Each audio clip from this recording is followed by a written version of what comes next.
Oma Gyanati Mirandasya Gyananjana Shalakaya Shakshur Militam Mena Tasmai Shri Gurave Namaha Gurave Gurachandraya Radhikaye Tadalaye Krishnaya Krishna Bhaktaya Tad Bhaktaya Namo Namaha.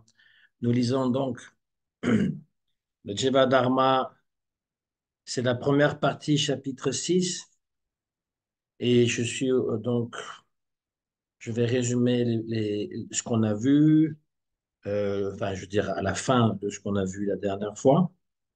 Et continuer jusqu'à la fin du chapitre 6. Il reste une douzaine de pages.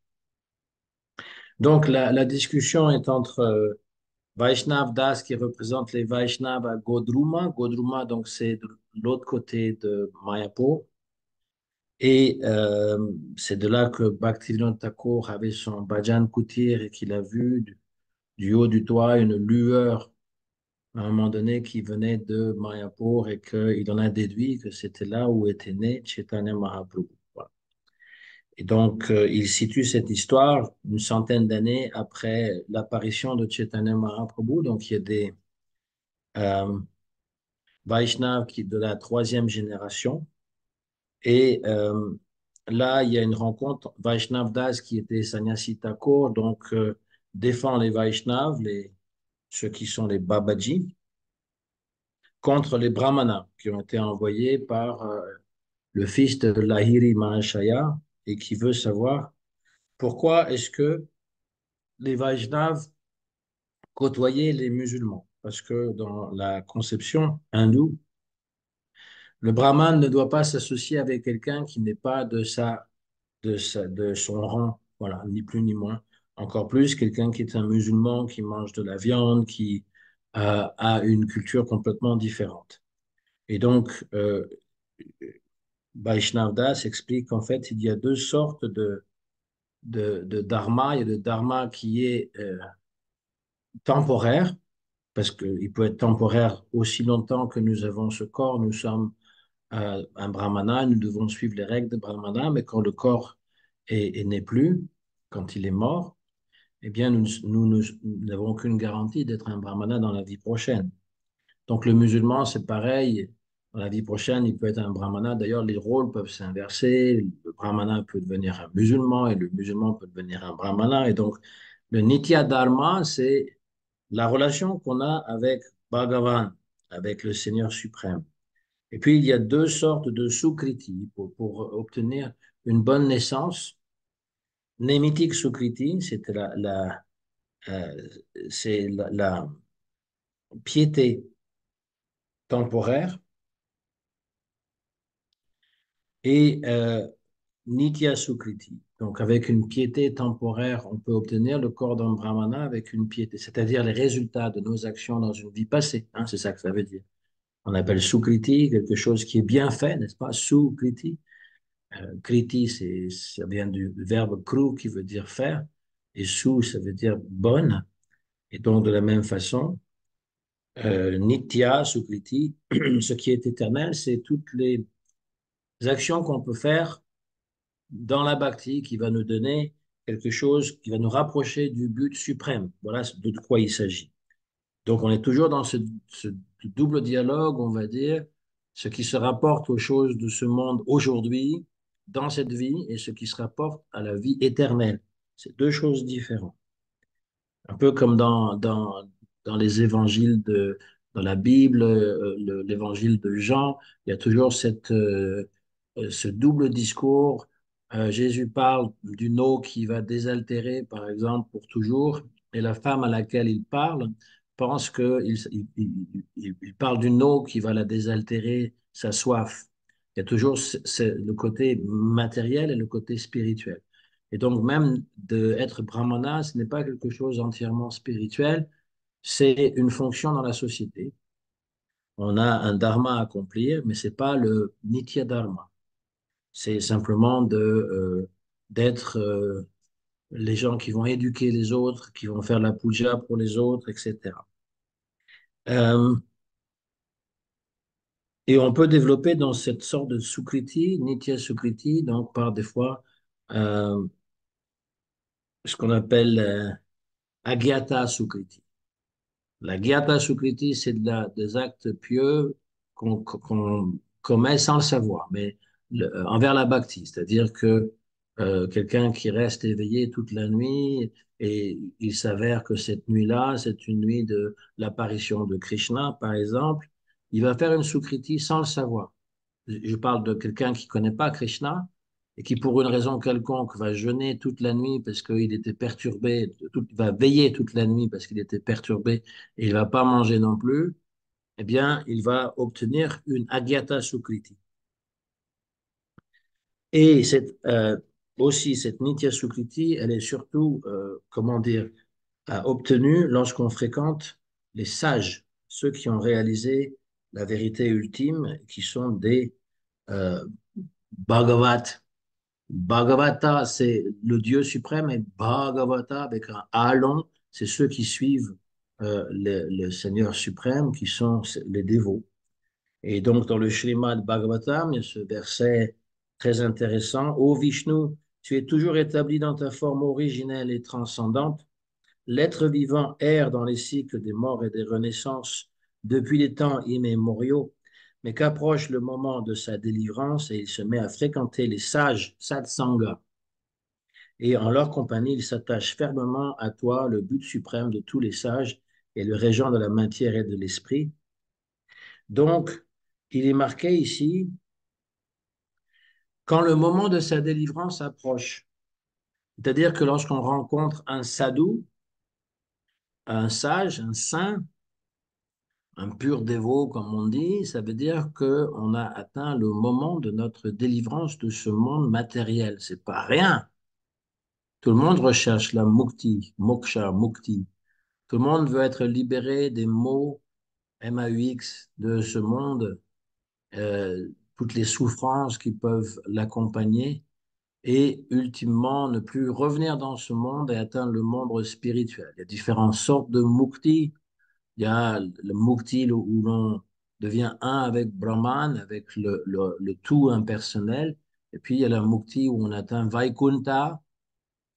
Et puis il y a la mukti, où on atteint Goloka Vrindavan et on a des échanges amoureux avec le Seigneur sous la forme de Sakya, Vatsalya, Madhurya. Parce que euh, euh, Dasyaras, c'est plutôt Vaikunta.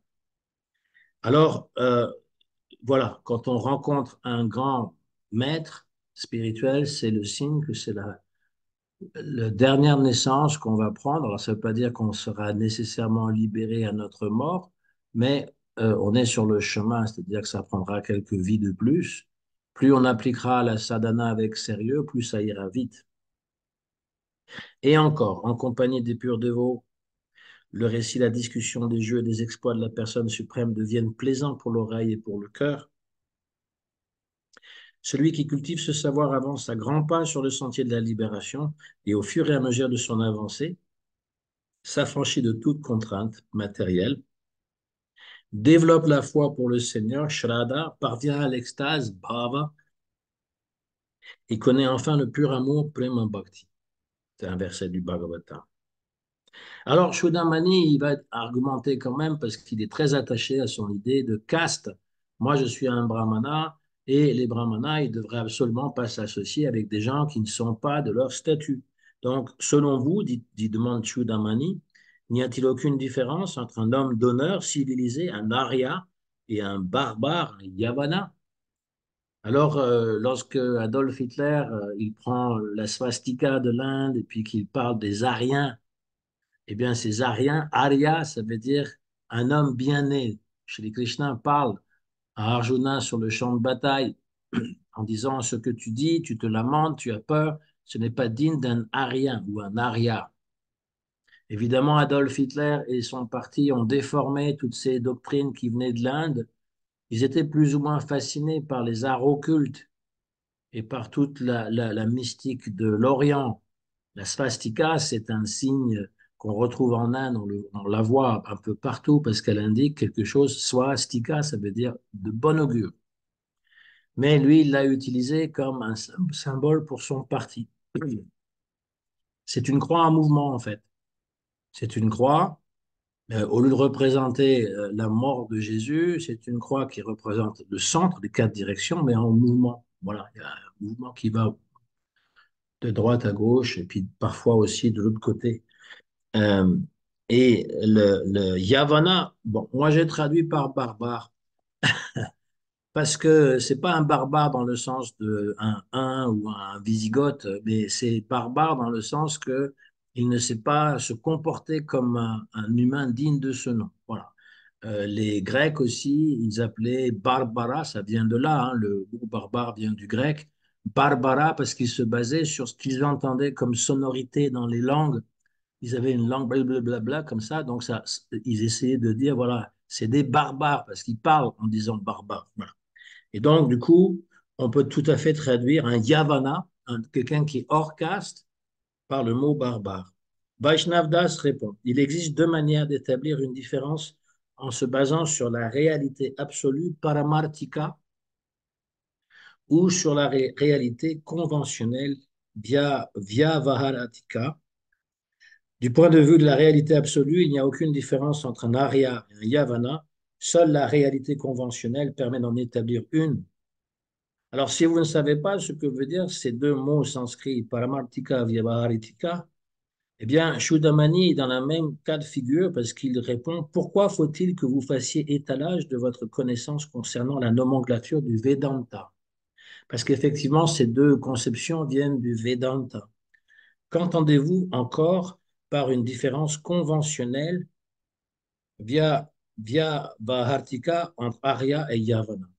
Alors, cette conception vient du Vedanta en disant que tout ce que nous avons, que nous connaissons dans ce monde, toute la connaissance que nous connaissons du monde et en général, eh bien, c'est une connaissance qui est dite conventionnelle, c'est-à-dire qu'elle est partagée par les gens de mon pays, par exemple.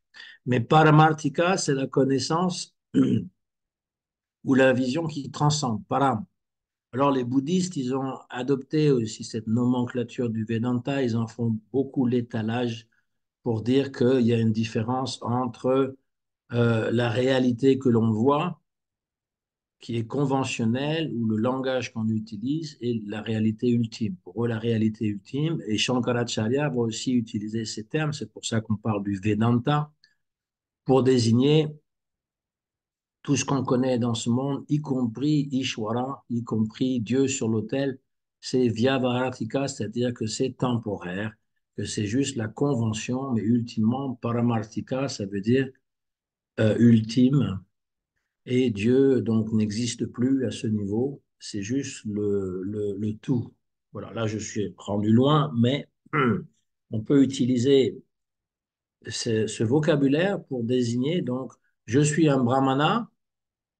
Ça, c'est la réalité conventionnelle, c'est-à-dire que pour l'Inde, ça a beaucoup d'importance. Pour l'Europe, ça n'a aucune importance. Nous, on se définit plus en termes de métier. Un métier qui paye bien, qui est, comment dire, bien vu. Voilà. On a ce respect-là pour les gens qui gagnent beaucoup d'argent, mais pas pour une classe particulière. Surtout aujourd'hui, on a un peu une tendance un peu iconoclaste et non respectueuse envers les gens. Et donc, cette différenciation qu'on appelle des castes, mais qui sont plutôt des classes sociales, ça nous paraît complètement absurde. Vaishnav Das, ignorant l'impertinence de Shuddhamani, parce que, hein, il lui dit pourquoi tu fais étalage de ta connaissance. Voilà ce qu'il répond. Le terme Vyavahartika fait référence aux us et coutumes du monde. Dans la vie courante, les yavanas sont considérés infréquentables, c'est-à-dire voilà la convention. D'un point de vue conventionnel, il faut donc les éviter et les arias ne devraient même pas boire l'eau ou manger la nourriture qu'ils touchent. Ça va jusque-là, hein. On n'a pas cette conception du pur et de l'impur ici en Europe, à part pour la propreté d'être euh, l'hygiène corporelle, mais pas aller jusqu'à euh, fréquenter quelqu'un qui n'est pas fréquentable à cause de la classe sociale qu'il occupe ou encore euh, eh bien, le fait qu'il soit pas un hindou, quoi. Voilà, là on parle des hindous et des musulmans. Leur basse naissance, donc les musulmans, les rend si impurs qu'il faut se garder de tout contact avec leur corps. Évidemment, si on donne ce livre à un musulman qui tombe là-dessus, il ne va pas être content. On est d'accord. Mais si c'est quelqu'un qui était musulman auparavant et qui est un Vaishnav, il va pouvoir comprendre ce dont il est question. C'est très simple en fait. Si musulmans et chrétiens sont considérés impurs, c'est parce qu'ils mangent de la viande. Aussi simple que ça. On peut pas, effectivement, pas, nous-mêmes, Vaishnav, on peut pas manger leur nourriture, c'est pas possible. Mais on peut s'asseoir à côté d'eux, on peut discuter, on peut échanger, bien entendu. Shudamani, comment peut-il n'y avoir aucune différence entre Arya et Yavana du point de vue absolu? Soyez plus clair dans vos explications. Vaishnav Das, les Écritures sont on ne peut plus claires à ce sujet. Ô le meilleur des brigous, le nom de Krishna délivre tous les êtres. D'après cette citation, les Yavanas et tous les autres êtres humains peuvent prétendre au but suprême de la vie. Ceux qui sont dépourvus de toute piété éternelle, Nitya Sukruti, sont appelés à des animaux à deux pattes. Ceux qui sont dépourvus, alors le jugement, on va dire, n'est pas sur la classe ou la noble naissance, mais il est sur le fait si on a de la Sukriti ou pas de Sukriti, c'est si on se comporte avec piété ou impiété. Ceux qui n'ont pas beaucoup de piété éternelle sont des animaux à deux pattes. Dans le Mahabharata, on dit, ô roi, celui qui n'a accompli que très peu d'actions pieuses dans ses vies passées ne peut avoir foi dans la nourriture consacrée, le prasad à Govinda, dans le nom de Krishna ou dans les Vaishnavas. C'est une des prières qu'on récite. Avant d'honorer prasad, Mahaprasad et Govinde, Dhamma Brahmani Vaishnavi, Svarpa Punyatam Rajam Vivasho Neva Jayate. Ça vient du Mahabharata. La piété éternelle est une piété de grande valeur car elle purifie tout l'être. Nitya Sukriti, hein, c'est ce qui favorise la bhakti. La piété temporaire est en revanche insignifiante. Par exemple, si vous avez distribué de la nourriture, si vous avez aidé quelqu'un dans le besoin, etc., c'est une piété qui vous vaudra des bonnes réactions, mais rien au niveau spirituel. C'est une illusion de penser que la piété pure et simple va vous élever au rang de Vaishnava. Ça peut vous amener dans les planètes célestes, si vous en avez fait beaucoup, mais des planètes célestes, on doit revenir dans ce bas monde. Et donc la piété qui est éternelle va pouvoir permettre que la foi, Shraddha, va s'éveiller pour les réalités transcendantes. C'est-à-dire que quelqu'un qui est attiré par Krishna, qui est attiré par la vie spirituelle en général d'ailleurs, c'est parce qu'il a accumulé de la Nitya Sukriti. Et les choses qui peuvent aider, c'est la nourriture consacrée à Krishna, le nom de Krishna et les Vaishnavas. Shudamani, quelle idée extravagante. Je reconnais bien là le fanatisme des dévots de Vishnu. Dévots de Vishnu, c'est la traduction littérale de Vaishnava, hein. Vaishnava, ça veut dire ceux qui suivent Vishnu. Comment du riz, des lentilles ou des légumes peuvent-ils être spirituels? Pour vous, Vaishnav, il n'y a sûrement rien qui vous paraisse invraisemblable. Vaishnav Das, quoi que vous fassiez, je vous prierai de ne pas insulter les Vaishnavas. Dans un débat, on ne doit s'en tenir qu'au point débattu. À quoi sert d'user de la dérision? Et c'est vrai qu'aujourd'hui, lorsqu'il y a des débats entre politiciens, quand ils n'ont pas d'arguments solides, ils vont insulter l'autre, ils vont essayer de le dénigrer en disant, mais toi, tu es un fasciste, tu vas suivre Marine Le Pen ou je sais trop quoi, et puis l'autre va rétorquer que tu es une mauviette, etc. Et tout ce qui peut salir l'autre. Donc, il n'y a pas d'idées vraiment débattues, il n'y a pas non plus d'arguments très solides, et on en vient à insulter l'autre. Alors, Vaishnav Das continue. À quoi sert d'user de la dérision? Dans ce monde, la nourriture consacrée, le prasad, est la seule nourriture appropriée, car elle fait naître une conscience spirituelle et détruit toute tendance matérielle. C'est pourquoi la Sri Shopanishad dit, de tout ce qui existe en cet univers, de l'animé comme de l'inanimé, le Seigneur est maître et possesseur. Chacun doit donc prendre uniquement la part qui lui est assignée selon ses besoins, sachant bien à qui tout appartient. Ça, c'est un verset que citait souvent chez la Prabhupada. Ishvashyam midam sarvam Yat Kincha Jagatyam Jagat Tena Tyaktena Bunjita Magrida Kasyasid Dhanam. C'est-à-dire que tout est une bénédiction.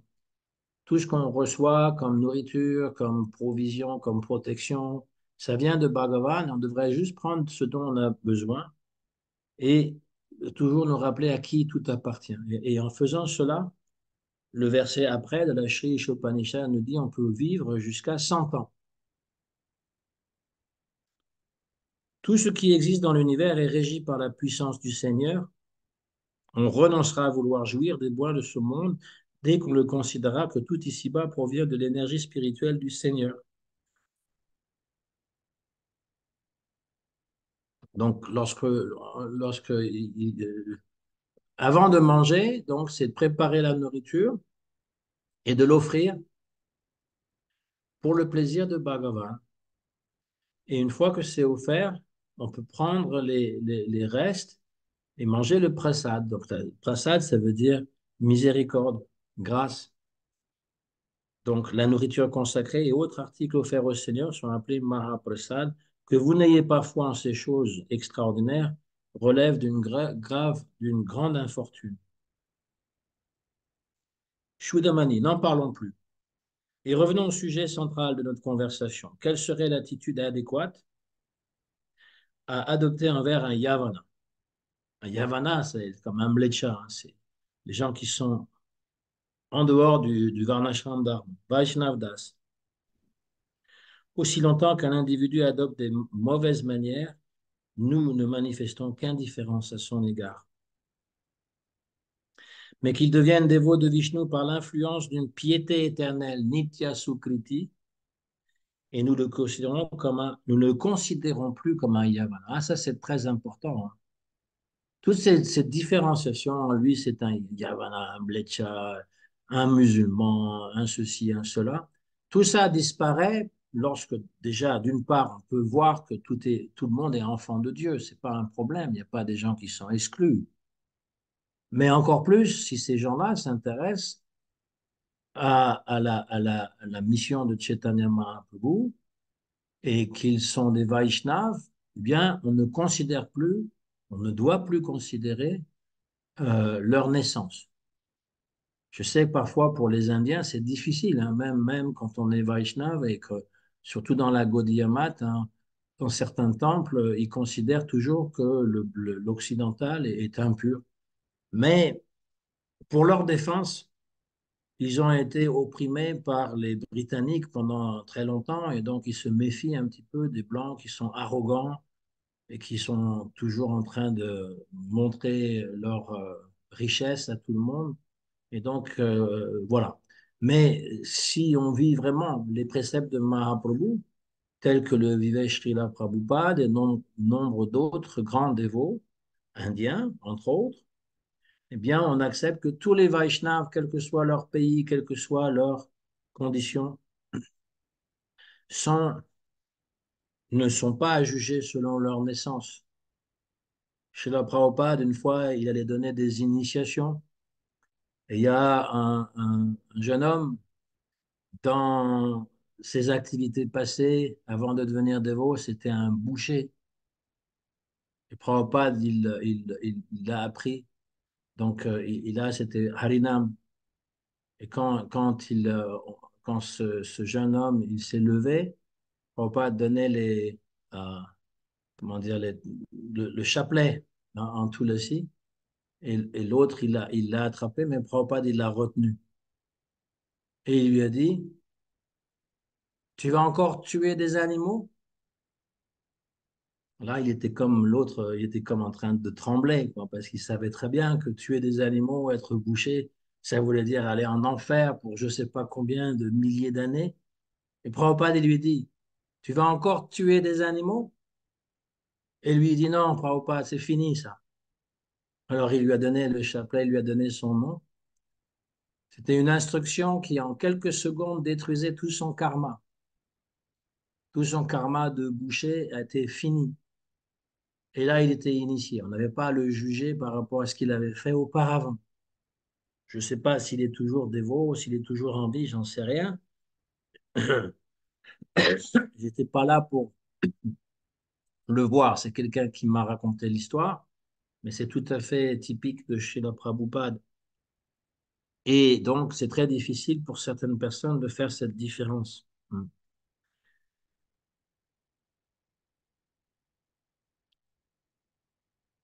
Alors, quelle attitude adopter envers un yavana? Aussi longtemps qu'un individu adopte des mauvaises manières, nous ne manifestons qu'indifférence. C'est-à-dire qu'on n'a pas à s'en occuper.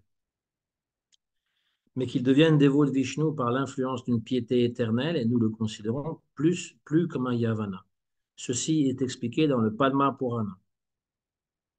Celui qui considère un dévot du Seigneur comme appartenant à la plus basse caste Shudra, ou comme faisant partie d'une tribu aborigène de chasseurs Nishada, ou comme un paria mangeur de chiens, eh bien, Shwa Pacha, Shwa c'est le chien, Pacha ça veut dire cuisiner, cuire. Simplement parce qu'il a pris naissance dans l'une de ses familles est un candidat idéal pour l'enfer. Alors, ce n'est pas ceux qui mangent le chien qui vont en enfer. S'ils sont devenus Vaishnavas, c'est celui qui considère que ce mangeur de chien est toujours un mangeur de chien. Alors, je ne sais pas si on peut penser pire que ça, de manger du chien. C'est quand même assez... C'est dégueulasse, franchement. Euh, voilà, donc... et puis il y a beaucoup d'autres citations hein, qui vont dans le même sens. Hein. Dans le Bhagavatam, c'est dit que celui qui chante le nom de Hari, eh bien, il peut accomplir tous les sacrifices védiques et il est digne d'adoration. Shudamani répond, j'ai compris. Cela autorise-t-il pour autant un Vaishnava à créer des liens familiaux avec une famille de Yavana par l'entreprise du mariage? Il est en train de demander, est-ce que un Vaishnav pourrait se marier avec une femme musulmane ou un homme musulman si c'est une femme, parce que, eh bien, on est devenus deux dévots. Vaishnav Das répond, d'un point de vue conventionnel. Alors, on est dans cette discussion qui vient du Vedanta, hein, Vyavaratika et Paramartika. D'un point de vue conventionnel, c'est-à-dire selon les us et coutumes de la société, donc aux yeux de la société ordinaire, un barbare, donc encore ce mot, moi j'ai mis barbare parce que je trouve que c'est approprié. Un barbare, pas dans le sens de celui qui, Attila le 1, c'est pas ça, mais un barbare dans le sens de quelqu'un qui n'a pas de culture et de védique, on parle, et donc qui est hors Varnashram. Un barbare demeure un barbare jusqu'à ce que mort s'en suive. Mais du point de vue absolu, le paramartika, une fois qu'il devient un bhakta, il n'est plus un barbare. Voilà. Le mariage est l'un des 10 rites sociaux de la société des Aryas, les Aryens. Hein. Si le Vaishnava en question appartient à cette société, c'est qu'il fait automatiquement partie de l'un des 4 groupes sociaux, Varna. Il devrait donc se marier uniquement avec une personne appartenant au même rang social que lui. Alors, je reviens avec mon histoire de l'Inde. En Inde, il faut respecter les règles. Si on est indien, il faut respecter les règles de l'Inde, parce que ça sera très mal vu. On ne peut pas marier voilà, dans la famille et puis dans la société. Si on est né de la classe des brahmanas, on ne va pas se marier avec une femme musulmane, pas parce qu'on est contre les... ben, je veux dire, quand on dit on, ça ne me concerne pas, mais les gens indiens, pas parce ils détestent les musulmans, parce que eh bien, ça ne se fait pas, c'est tout. Voilà. Pour nous, Européens, occidentaux, il y a quand même quelque chose on peut retenir, c'est que à défaut de marier une personne qui est la même classe sociale, il faut se marier avec quelqu'un qui a une culture un peu semblable à la nôtre. Moi, j'en sais par expérience que si on est mal assorti avec quelqu'un qui a pas beaucoup de culture ou qui, voilà, ça va pas marcher. En règle générale, il y a des exceptions à tout, mais c'est bien d'avoir quelqu'un qui est à peu près au même niveau de culture, d'éducation, je parle, et d'intelligence aussi, parce que on va s'accorder beaucoup mieux. Alors, je continue. Bien que les devoirs religieux associés aux 4 groupes sociaux soient temporaires, donc les varnashrams, les Varnas surtout, leur observance n'en est pas moins nécessaire pour maintenir un bon équilibre dans la vie familiale. C'est ce que je viens de dire, hein. Si vous êtes issu d'une famille de brahmanas, vous ne pouvez pas vous marier avec quelqu'un qui est hors caste ou qui est un étranger. Ça va être mal vécu. Ça arrive hein, quand même, mais ça sera mal vécu. On ne devient pas Vaishnav par le simple fait de négliger les coutumes sociales. Ah, ça c'est intéressant. Bhaktivinoda Thakur nous dit, il ne faut pas quand même conclure que parce qu'on est Vaishnav, eh ben, on peut faire ce qu'on veut et pas respecter les coutumes. De même, comme nous, quand on va en Inde ou dans n'importe quel pays, il faut qu'on connaisse un peu les coutumes et ne pas faire fi de ces coutumes-là. Hmm. Les Vaishnavas devraient accepter tout ce qui est favorable à leur bhakti. Ça, c'est un autre critère. D'ailleurs, Gurudev, il disait souvent, quand on lui posait des questions, qu'est-ce que je dois faire? Il disait souvent aux personnes, en général, en règle générale, fais ce qui est favorable à ta bhakti. On peut délaisser les obligations liées au statut social que lorsqu'on a atteint un détachement authentique. Lorsqu'on est vraiment détaché, eh bien, on peut s'éloigner de tout ça. Donc, il y a toutes les obligations familiales et sociales que l'on peut suivre, mais au-delà, il y a la vie spirituelle et quand on est vraiment détaché, on peut effectivement euh, ne plus suivre ces devoirs obligatoires. Shri Krishna dit dans le Bhagavatam, dans les Védas, j'ai donné les devoirs aux êtres humains et je leur ai expliqué les qualités et les défauts. On sera considéré comme le meilleur d'entre les sages quand, bien que l'on sache tout cela, on abandonnera tous ces devoirs pour m'adorer exclusivement, animé de la ferme conviction que seule la dévotion bhakti mène à la perfection. Donc quelqu'un qui est vraiment convaincu, qui veut dédier sa vie complètement, il peut abandonner tous ses devoirs, comme les gopis elles ont fait d'ailleurs. Euh, encore qu'elles l'ont fait pour rencontrer Krishna la nuit, mais le jour, elles retournent à leur foyer, elles s'occupent de leurs tâches, à la famille. Et puis il y a un autre verset très important dans la Bhagavad Gita qui dit la même chose. C'était le verset le plus cité par Srila Prabhupada. Sarva dharmam parityaja mamekam sharanam braja aham tvam sarva papebhyo mokshaisha shucha.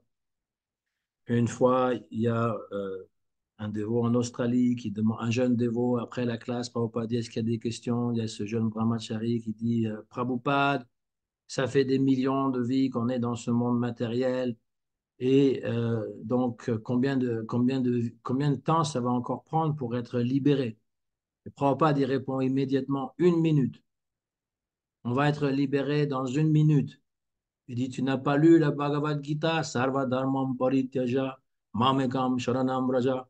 Aham, bam, là, Prabhupada, il ouvre ses yeux comme ça. Aham, bam, Sarva Papebhyo. Il va te complètement te délivrer de tous tes péchés. Si tu te soumets vraiment à Krishna, en 1 minute, tu es libéré. Et donc, mais cette minute, elle requiert parfois de vie entière pour y arriver, pour vraiment s'abandonner. Alors, Shodamani, il insiste, hein.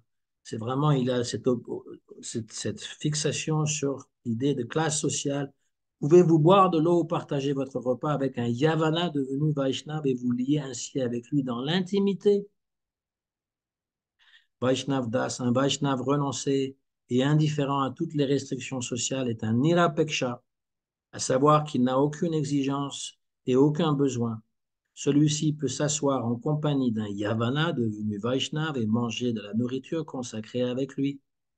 Un Vaishnav qui est maître de maison, Grihastha, ne peut se permettre d'agir de la sorte lors d'une soirée mondaine ou d'une réunion de famille. Ah, même si nous ne sommes pas en Inde, lorsque nous allons dans notre famille, on ne peut pas tout manger et tout dire à nos parents, à nos frères et sœurs. Voilà, hein. Mais il ne commet aucune faute quand il honore chez lui de la nourriture consacrée, le prasad. Alors, comment se fait-il, demande Shodamani, qu'on ne permette pas aux Vaishnavas Yavana d'adorer ou de servir les divinités dans les temples de Vishnu? C'est encore vrai aujourd'hui, hein, en Inde, à part certains temples qui sont comment dire, qui ont été construits par les Occidentaux. Euh, dans la Gaudiya Math que je connais, ils ne nous permettent pas d'aller sur l'autel. Vaishnav Das, il est choquant de dire d'un Vaishnav qu'il est un Yavana simplement parce qu'il a pris naissance dans une telle famille. Tous les Vaishnavas ont le droit de servir Krishna. Si un dévot Grihastha offre à la divinité un culte qui va à l'encontre des règles prescrites pour son groupe social, on doit considérer sa faute d'un point de vue conventionnel. Les dévots renoncés, Nirapeksha, n'ont pas d'obligation de rendre un culte à la divinité, car cela entraverait leur indépendance vis-à-vis des règles. Ces derniers sont engagés sur leur forme spirituelle dans le service de Radha Krishna d'une manière tout interne. Manasi Seva. Ah. Eux, les Vaishnavas qui sont vraiment très absorbés, ils se voient dans leur corps spirituel en train de servir Radha Krishna. Et ça s'appelle Manasi Seva, c'est-à-dire un seva ou un service par le mental. Shudamani, je comprends. À présent, j'aimerais connaître votre position concernant les brahmanes. Vaishnav Das, il existe deux sortes de brahmanes, ceux qui le sont par nature et ceux qui le sont par naissance. Et ça, c'est un point toujours très important, cette différence entre la naissance, qui est très important en Inde, et la nature, c'est-à-dire si on est attiré par les activités d'un brahmane et si on a les qualités surtout d'un brahmana. Euh, alors, encore une question. Un Shudra n'est pas apte à étudier les Védas, mais selon vous, peut-il le faire une fois qu'il est devenu un dévot de Vishnu? Voilà, c'est une question aussi importante. Vaishnav Das, du point de vue absolu, quand on devient un pur Vaishnav, on atteint automatiquement le statut d'un Brahman. On est automatiquement un Brahman quand le maître spirituel nous donne l'initiation. En fait, c'est l'initiation brahmanique qu'on appelait ça Prabhupada. Euh, Bien sûr qu'il faut atteindre le stade de pur Vaishnav pour être vraiment complètement brahmanique. Mais voilà, on atteint donc le statut d'un brahman, quelle que soit la caste et la condition qui furent les nôtres à l'origine. Les Védas sont divisés en deux sections. La première contient des instructions concernant l'exécution des devoirs prescrits, c'est le karma, et la seconde contient des enseignements sur la vérité absolue, le tattva. Bon, des fois on dit trois divisions, karma kanda, jnana kanda, upasana kanda, mais là, Srila Bhaktivinoda Thakur a résumé jnana kanda et upasana kanda sur le terme de tattva. Les brahmanes qui le sont par la seule naissance se qualifient pour étudier la section karmique des Védas. Parce que les Védas, si on lit, c'est des prières faites aux différents dieux, Indra et Vayu et Varuna et Agni, surtout Agni.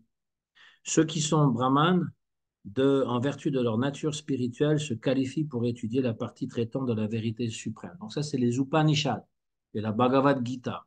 Et après, par extension, évidemment, le Srimad Bhagavatam qui explique la Bhagavad Gita.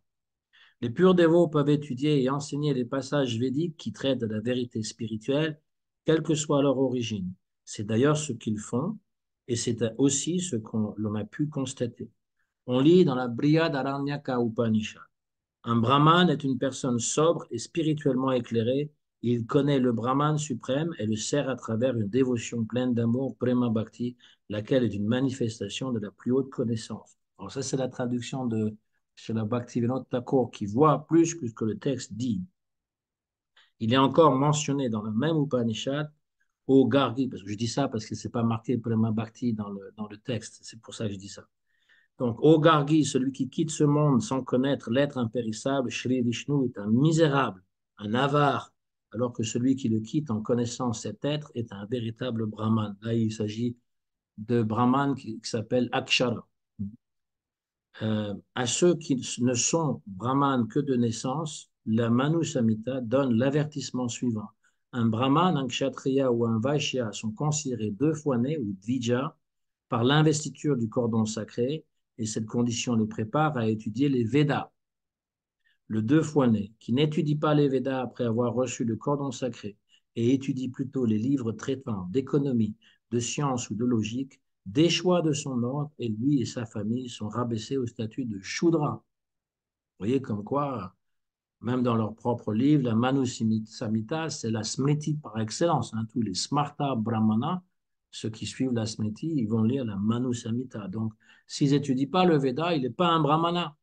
Et inversement, un Shudra qui a été initié par un maître spirituel qualifié qui lit les Védas, c'est-à-dire la Bhagavad Gita, entre autres, qui résume tous les Védas, lui est qualifié.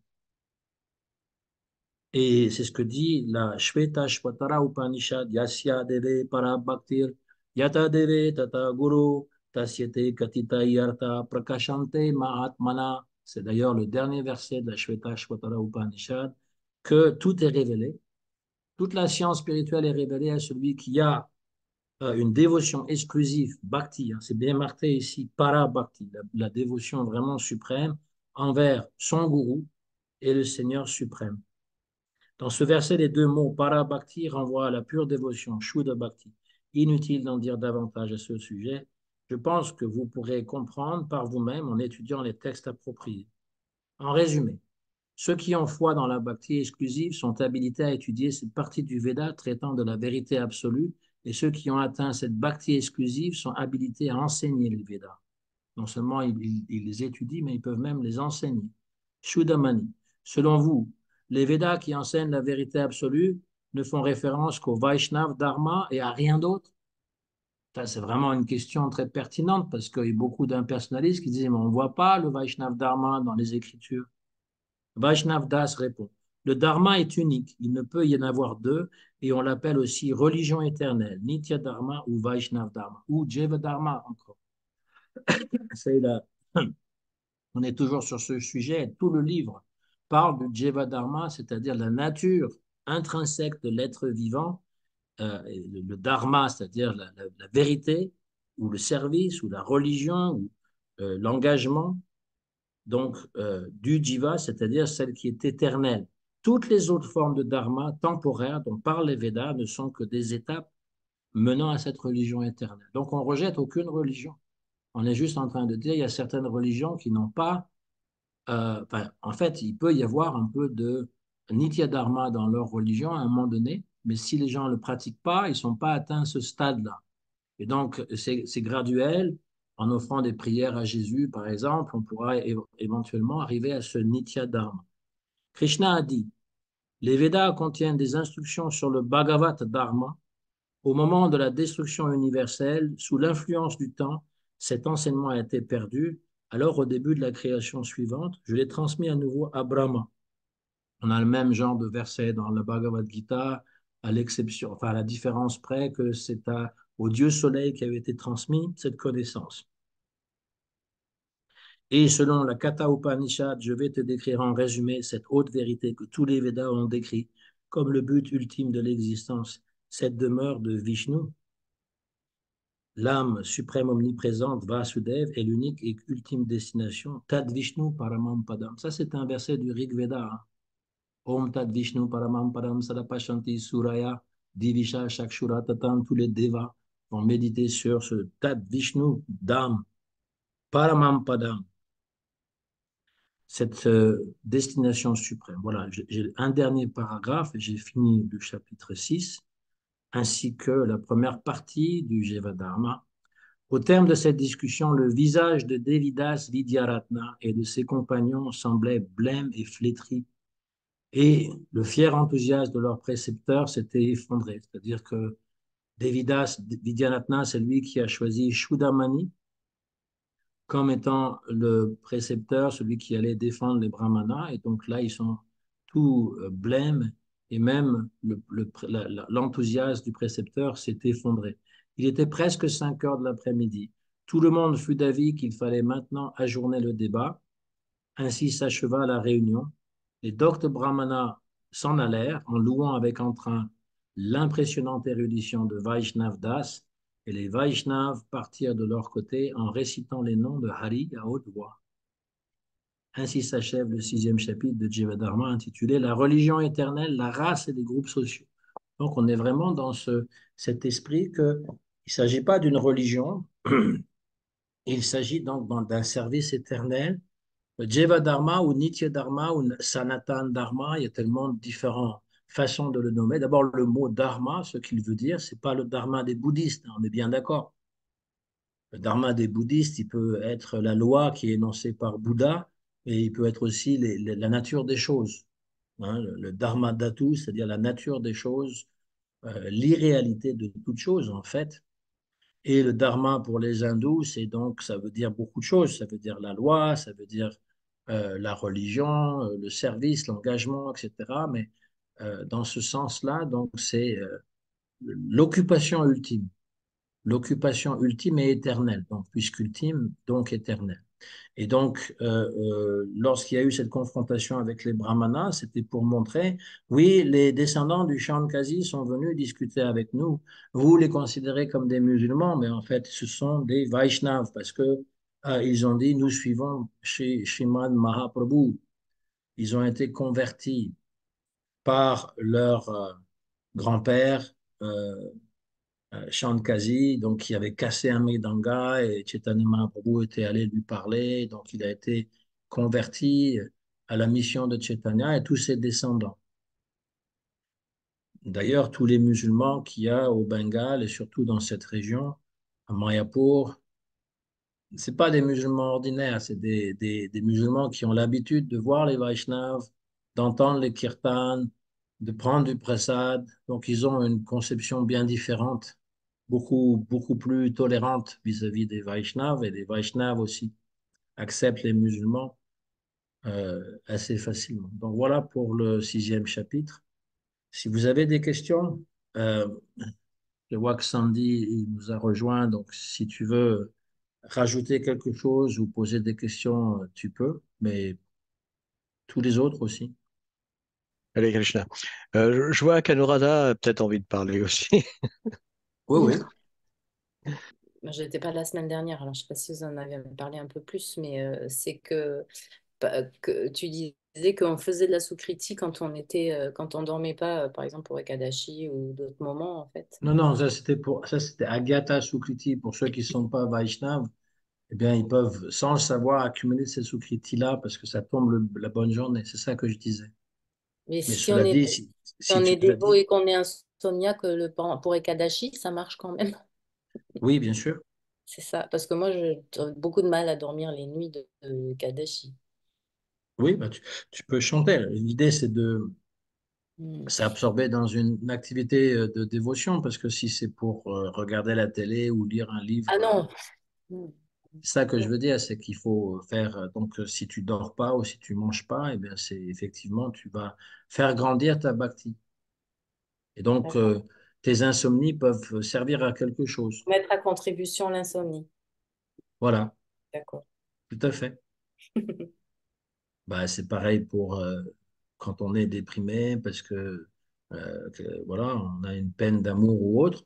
On peut mettre ça aussi au service de Krishna en se tournant vers lui. Hmm. Ok, Ouais. intéressant. Merci. Ram Gopal a une question. Ouais. Vas-y, pose ta question. Krishna Prabhu, merci beaucoup. Allez, Je- Krishna. Comme tu as mentionné, c'est encore à propos des Shukriti. Comment on fait la différence entre le Nitya Shukriti et le Shukriti? Comment on peut savoir à quel niveau on est situé? Tout ce qui est fait pour les Vaishnavas, pour les autres Vaishnavas et en particulier pour des Vaishnavas avancés, mais aussi si on aide un Vaishnava qui est en difficulté, c'est de la Sukriti, c'est de la Nitya Sukriti. Et tout ce qu'on fait aussi pour Krishna, dans le sens de chanter, danser, tout ça, aller en pèlerinage, c'est aussi la Nitya Sukriti. Et après, faire du bénévolat pour aider les gens qui sont dans la rue, distribuer de la nourriture, prasad, voilà. C'est pas nécessairement Nitya Sukriti, ça dépend dans quel état d'esprit c'est fait. Qu'est- Qu'est-ce que ça veut dire Nitya? Ça veut dire éternel. Éternel, d'accord. Ouais. Mais on ne fait pas les choses parce qu'on veut accumuler de la Sukriti. On fait les choses parce qu'on doit les faire ou parce qu'on est plein d'enthousiasme. Voilà. Les deux, c'est bien, hein. On doit les faire, on est plein d'enthousiasme. Ce que je veux dire, c'est que des fois, on n'est pas plein d'enthousiasme, mais on doit le faire quand même. On le fait par devoir. Hmm. Et ça peut nous apporter une Sukriti, déjà, le faire par devoir. Ne Si pas on la... suit les ordres du maître spirituel, c'est nécessairement Nitya Sukriti. Et si on est trop dans le devoir, c'est pas de la bhakti. C'est un début de bhakti, puisque dans la Bhagavad Gita, moi j'entends bien qu'au début, il faut tout faire par devoir, en abandonnant tout désir de que ça marche ou ça ne marche pas, ou que ça me plaise ou ça ne me plaise pas. Ouais. Je ne parle pas de corvée, hein. Je Non, parle de non. devoir. C'est beaucoup plus noble, le devoir. Mm. Le devoir, c'est que on m'a confié cette mission et on me juge digne de l'accomplir et je vais être à la hauteur, je vais le faire. Sans me plaindre, sans rechigner. C'est ça le devoir. Parce que si c'est pour le faire en se plaignant et en n'étant pas content, on ne le fait pas par devoir, là. On le fait simplement, c'est une corvée et ça nous embête. Mais c'est un début de bhakti. Parce qu'avant que la bhakti devienne naturelle, c'est-à-dire qu'on se lève tôt le matin et que tout de suite on a hâte de De chanter. chanter les noms de Krishna et de l'adorer, bon, c'est pas tous les matins comme ça. Ouais. Donc, il y a des matins, on doit plutôt se dire, ben non, il faut que je me lève, là, voilà, c'est Mangolartik, c'est important. Ça, c'est une Sukriti aussi importante, Nitya Sukriti, de se lever tôt. Mm. Et si on n'arrive pas à se lever à 4 heures du matin, comme on le fait dans les ashrams, on peut se lever un peu plus tard parce on a la miséricorde de Krishna qui fait que le soleil ne se lève pas trop tôt en hiver. Ouais. Mm. Donc, on a possibilité d'être dans le Brahma Muhurta.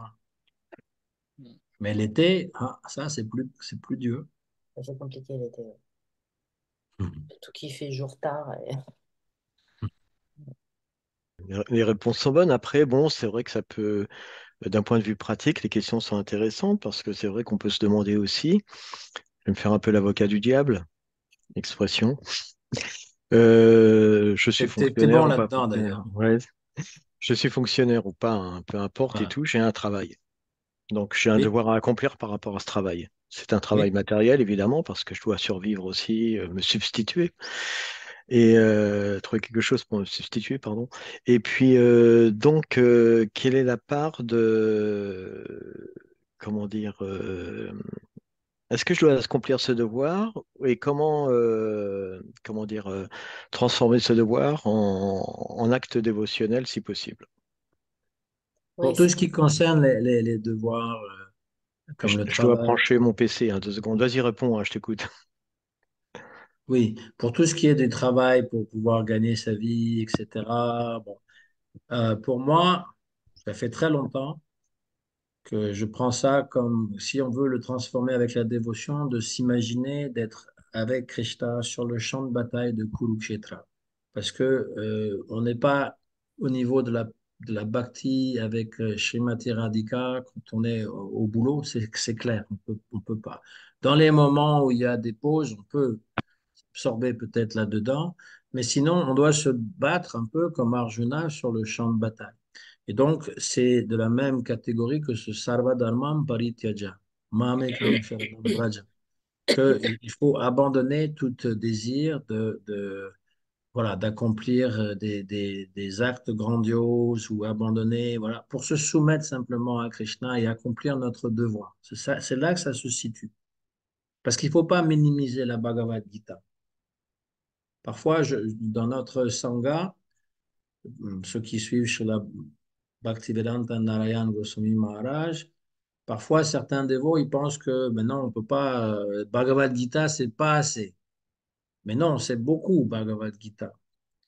Parce que ce verset, il dit Sarvadaram Parityaja Mamekam Sharanam Braja. Donc le mot Braja, par Shrida Maharaj, il est interprété comme aller à Braja. On abandonne tout, on va à Braja pour rencontrer Krishna. Et pour l'instant, on est sur la bataille de Kurukshetra. C'est-à-dire que le monde est un monde où on doit toujours lutter. On doit toujours se battre contre les gens qui ne nous aiment pas, contre la tâche que l'on a, il y a des obstacles, on doit toujours se battre. C'est le principe même de la vie, hein. On ne parle pas lutter pour survivre comme dans la conception darwinienne. On ne doit pas le prendre comme ça. On ne doit pas le prendre comme ça parce que notre corps, c'est le temple aussi de Dieu. On doit en prendre soin, on doit être responsable, mais ne jamais oublier qu'avant et après notre journée de travail, on doit avoir un moment de sadhana. Il faut encadrer ça par la sadhana, qu'on ne soit pas simplement tout nu à notre travail, qui est quelque chose qui nous accompagne. Et dans ce sens-là, on fait une sorte de nishkama karma yoga. On a besoin d'argent pour survivre dans ce monde, mais on ne le fait pas pour accumuler des millions et des millions. On le fait parce qu'on a besoin de le faire. On le fait par devoir. On le fait en se dédiant, en disant, voilà, mon Gurudev, moi, je pense à toi et je voudrais être avec toi. Pour l'instant, je suis dans cette condition où je dois accomplir mon devoir. Et donc là, on est protégé et on peut progresser. Il faut jamais abandonner l'idée que tous les jours, on doit chanter le nom de Krishna. Tous les jours, on doit le glorifier. Tous les jours, on doit lire un peu. Bhagavad Gita, Srimad Bhagavatam, Chaitanya Charitamrita. Vous choisissez le livre que vous voulez. Tous les jours, il faut nourrir sa bhakti de cette façon. Ce qui nourrit la bhakti, c'est Shravanam, Kirtanam, Vishnu, Smaranam, Padasivanam. Gurudev, il a beaucoup insisté sur le fait, même la distribution de prasad, ouais, food for life, c'est pas de la bhakti. Il a insisté là-dessus. Vous ouvrez des écoles Gurukul, c'est pas de la bhakti, pas nécessairement. Si c'est le gourou qui vous instruit de faire ça, oui. Mais si vous le faites parce que vous pensez que ça va remplacer la bhakti, non. Parce qu'il y a une part de karma là-dedans. Et la vraie bhakti, c'est ce qui est énoncé par Shri Prahlad Maharaj. Shravanam, Kirtanam, Vishnu Smaranam, Padasevanam, Arshanam, Bandhanam, Dasyam, Sakyam, Atmanivedanam. Voilà la vraie bhakti. Il faut pas mélanger la bhakti avec le karma ou le dhyana. Mais dans la journée, on ne peut pas faire de la pure bhakti. Donc, on fait le matin ce qu'on peut faire. Pas la peine de se sentir coupable si vous n'arrivez pas à vous lever très très tôt, mais on fait au moins un petit peu. Et puis, le soir, en revenant aussi encore. Minimum. Dans la pause déjeuner, on peut aussi lire, écouter. Voilà. Oui, j'ai une autre question en même temps, Ouais. puisqu'on va rebondir un peu sur ce qui est dit. Moi, excusez-moi, hein, j'ai un peu pris le train en marche. Tout à l'heure, j'entendais parler de questions autour de la Sukriti. Et là, tu viens de parler de sadhana, justement, c'est à ça que je pensais tout à l'heure. Comment tu peux faire la différence entre les deux termes, entre sadhana et sukriti, dans le sens où est-ce que la sadhana peut amener de la sukriti, ou c'est une voie, une discipline, donc sadhana, c'est une discipline, hein, une pratique qui est à différencier de la sukriti, même de la Oui, nitya sukriti.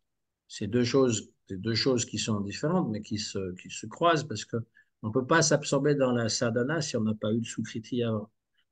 Le fait de rencontrer les Vaishnavas et un maître spirituel authentique, ça relève de la Nitya Sukriti. C'est pour ça qu'il y a des gens qui rencontrent le gourou, un gourou hautement qualifié, et qui ne sont pas attirés par lui, parce qu'ils n'ont pas suffisamment de Nitya Sukriti.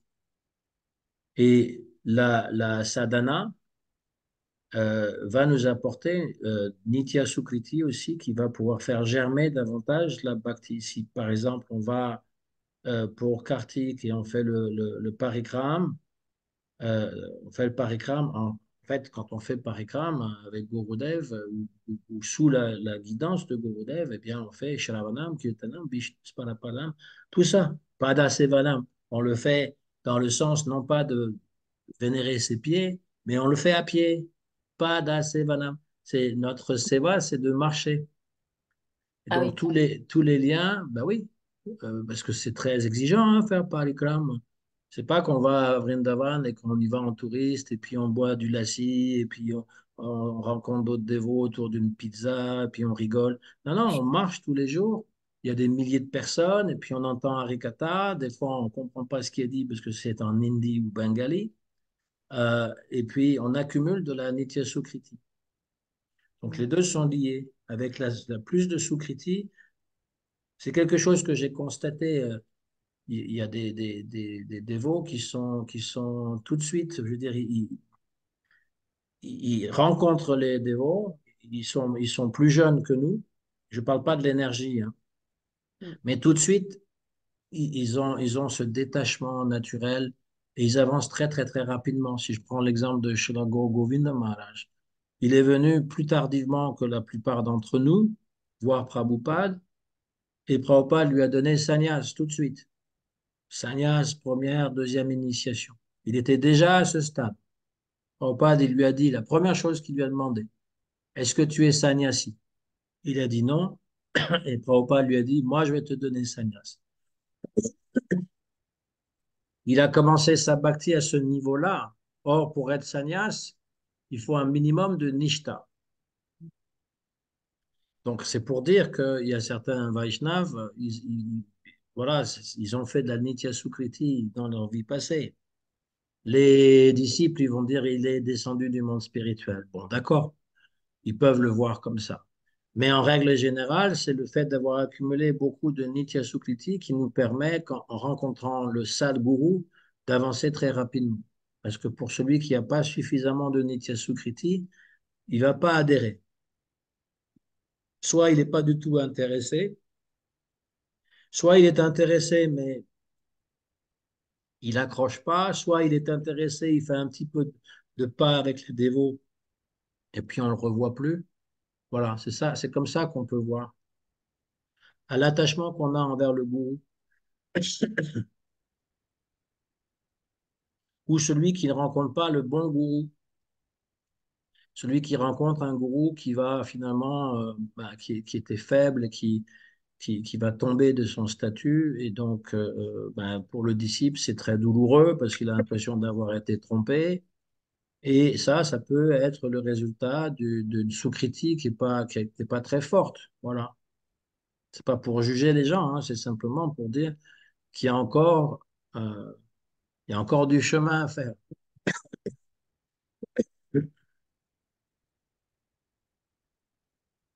C'est également l'histoire de Narada Muni, Dans ses vies passées. Mais quand avec il est fils Narada d'une Muni, servante. ouais, mais avant d'être une servante, il était aussi un Gandharva. Hmm. Et avant d'être un Gandharva, il était Brahmaloka. Pour une raison ou une autre, il a été maudit de devenir un Gandharva et à nouveau maudit par Narada Muni pour... non, pas par Narada Muni, puisque c'est lui.